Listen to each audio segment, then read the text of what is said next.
अस्सलाम वालेकुम नाजरीन। ड्रामा सीरियल हया की नेक्स्ट एपिसोड में आप देखेंगे हया जो इस सोनिया को अपने जाल में फंसा चुकी हैं और अब तो वो इस हया की शय पर नडर होकर उस लड़के से बात भी करती हैं। और ऐसे में हया जो कि इस इरम पर भी नजर रखती हैं। इरम तो अच्छी भली अपने कमरे में पेंटिंग कर रही थी, आते ही उसे ताने देने लगी। तो इरम भी सुना देती है, तुम ठीक कह रही हो, मुझे बाहर देखने की क्या जरूरत है जब यहाँ पर इतना कुछ हो रहा है। अभी तो हया ने खुलकर खेला नहीं, क्योंकि ये तो फिर सभी को बाद में मालूम होगा। मगर हाँ, हया ताने देने से बाज नहीं आती। फिर यूं ही कुछ वक्त बीतने के बाद हया जो कि अपने हाथों से केक बनाती है, खुद भी तैयार होती और रूहान को भी बेजात की तरह तैयार करती है।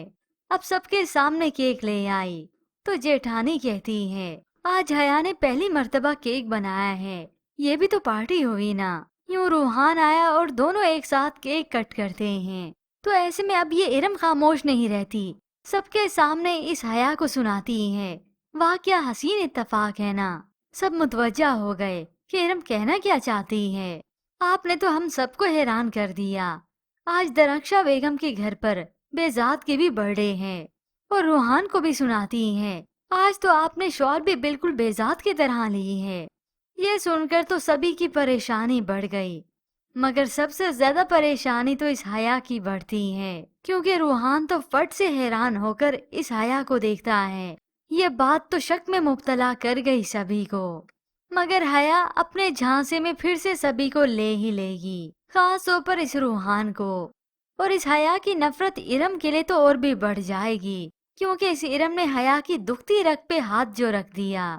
और बहुत जल्द अब हया इस इरम को सबके सामने बेइज्जत करेगी, वो भी इस बेकसूर इरम को, जिसका कोई कसूर भी ना होगा। अब हया की प्लानिंग के मुताबिक सोनिया डेयर देती है अपने इस बॉयफ्रेंड को कि उस टेबल पर जो लड़की बैठी है उसे तुम बुके पेश करो।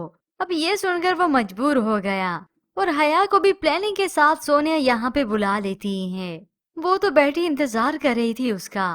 अब जब वो बुके इसे देता है तो जल्दी से हया सामने से वीडियो बना लेती है इन दोनों की, ताकि कल को जो मैं इसके खिलाफ चाल चलूं तो मेरे पास सबूत हो, चाहे झूठा ही क्यों ना सही।